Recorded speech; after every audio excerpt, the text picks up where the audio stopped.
piny duto madhi e paw ndege maduong' ma pacho kae dinyago lemo mane? Anaparo ni jogi oseng'eyo police ma Kenya intelligence mar gi slow.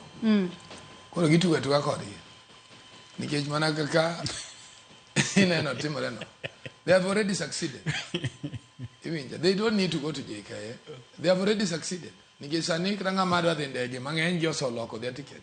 Yeah, tomorrow. Isonga change. Moko kuom gibendo ngisno chop chon e paw ndege kae. Moko bendo chopo chon modhi. Koro ing'eni joma ndeke mang'eny be koro kubi Kenya rach. And you see they have seen the way it is. So an gi makwayo.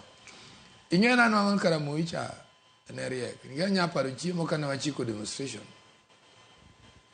To olor jakom Raila idalo ne kuchande by sapaga chiel. Enu chiwo ga donwa ka police nwoko. To joka be kuwo kore joko lingalinga. No be jogo bero kanya ka sapaga chiel ma in kene momi gi chai. And kede Matiba no dini iwinjo Kibaki no dini dala manga mano buodho ne wabuodho na golengo nikech wan wa okiot chon nikech wan manwa coordinate the field to kirango gigo duto karangacha ne intelligent bunene being no koro force wa nodok piny koro ne kwa demonstrate chiengno. You understand?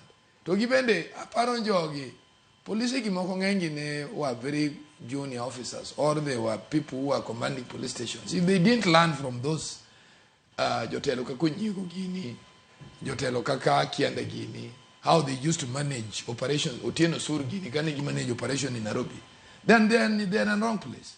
And that's why ngisi our problem in civil service of this country. Ing'eno police mariambo mtokni madongi Kenya kama gik to kirango msara mochamo tipenjiri to msara dinyo mtokani. You understand? Ngeche ni gine part of the corruption. Iwinja. So the truth of the matter is ni police ma Kenya kapod ni chien. I didn't expect that from the Inspector General.